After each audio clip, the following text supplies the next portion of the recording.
everybody, it's Starrapter here. Welcome to my spoiler-free review for Ready Player One. This is written by Ernest Cline, and it's going to be adapted into a feature-length film directed by Steven Spielberg, coming out in March. So I seen the trailers, and I had to go back to the source material before the movie comes out, and I'm glad I did because Ernest Cline is so surprising. This is his first novel he's ever written officially, and it's incredible. So let's get into the plot without giving too much away. So the story takes place in the year 2045. You have the Earth in a really bad place. There's an energy crisis going on.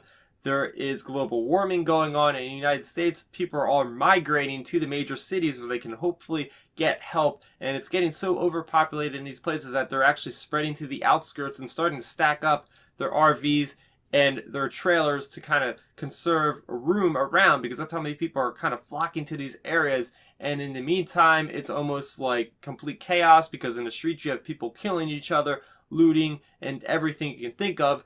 But there is one glimmer of hope for people, and that is the OASIS. It's this virtual reality type headset thing that you put on and you just escape into another world. And well, the creator of the OASIS actually passes away. He has nobody to inherit his wealth. So what does he do? He starts off this contest for everybody that has access to the OASIS. They have attempt at getting the 3 keys, which will open up the door to get the Easter egg, which will give somebody $250 billion, as well as the majority stake in the OASIS company. That's pretty much like owning Google or Amazon in this day and age, because it's a very, very large company, and you pretty much will have kind of saying what happens, with the world if you own this company. So it's a big deal. Everybody's super excited about it, and that's where we go into the character. We follow the character of Wade Watts, who is this kid that is living in the stacks that I mentioned about on the outskirts of Oklahoma City, and we are following his adventures to try to get the fortune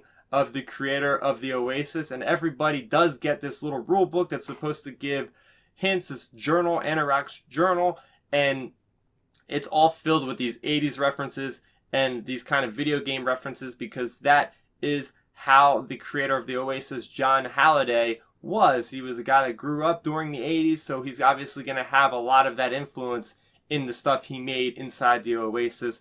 So with that being said, I want to get into the positives of this book. So the first thing I want to talk about is how relatable the story is to me, as somebody who loves 80s culture, as somebody who loves a lot of sci-fi, loves a lot of video games.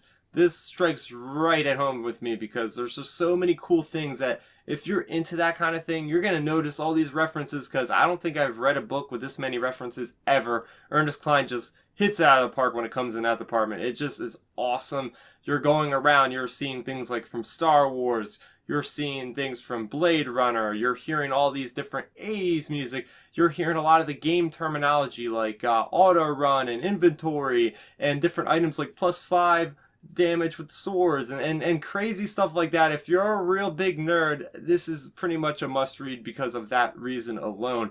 Another thing I really liked about this story is how well Ernest Cline writes this, as far as painting a picture for what the scenes are. So we have just very, very good descriptive detail of all the locations, and on top of that, it's got an awesome playlist, right? So you have him describing this 80s music, and I could actually picture or actually hear it in the back of my mind as I'm reading these certain segments of the book. Like he says, like, oh, this is playing in the background while they're over here.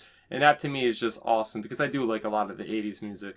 And another thing I want to talk about is the diversity of the action throughout this. So we have moments where there's epic scale. You have thousands of people fighting. It's like Lord of the Rings style, and there's like robots and there's spaceships flying around. It's just going to be absolute nuts. And then there's like more intimate moments where it's almost like espionage, like James Bond action. And then on top of that, you have this kind of puzzle type stuff that you have to solve to get to the Easter egg. And it's crazy how so many things are connected throughout this journal and throughout Wade Watts. So Wade Watts has to pretty much know the life of John Halliday, the creator of the OASIS. He has to know every little thing he worked on, because that might be a hint for how he can find the key. So it's pretty darn crazy how much knowledge this kid has about this certain guy and about this entire culture of the 80s. Another thing I enjoyed was the overall flow of this story. It's basically like a roller coaster from start to finish. You have these twists and turns, people like coming in and out of the story, and different things happening I didn't expect. and get into the end of the story. This was big for me. The ending of this story just like affected me so much, like how it came to a close. It was just a very powerful ending that I was left there thinking like, wow, this might have been one of the best books I've ever read, kind of thing. So I want to talk about the messages that this book gave to me, because it definitely had a lot of great themes that really struck close to home with me. The first one being about interactions with people through games on the internet. So, you know, it doesn't matter about your gender, it doesn't matter about your race, it doesn't matter about your sexuality. If you're having fun, if you're, you know, getting along with somebody, none of that stuff should really matter. And that's what's really great about this whole book, is throughout most of the book, these people are never meeting, right? They're just communicating online. And I could really see that in my life, right? Playing World of Warcraft, playing Star Wars: The Old Republic.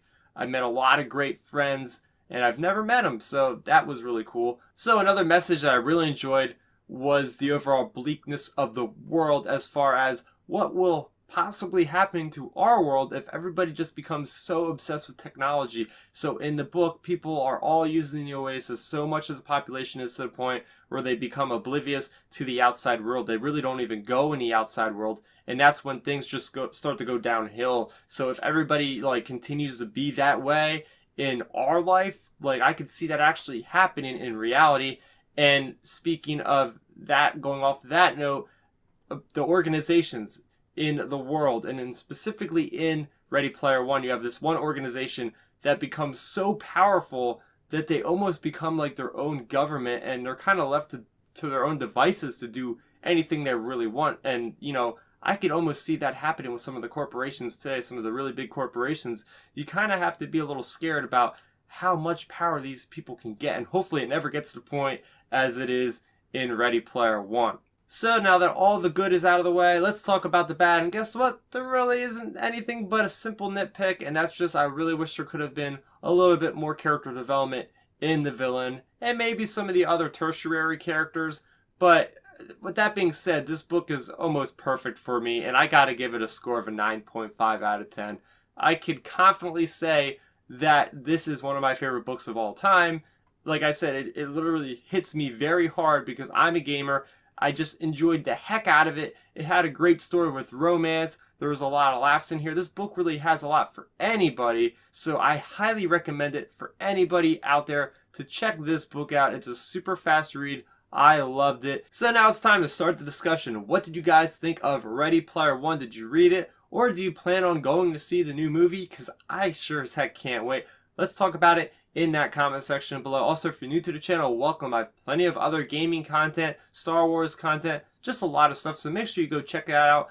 Please hit that subscribe button. It helps me out a lot, and you'll never miss another video when you do that.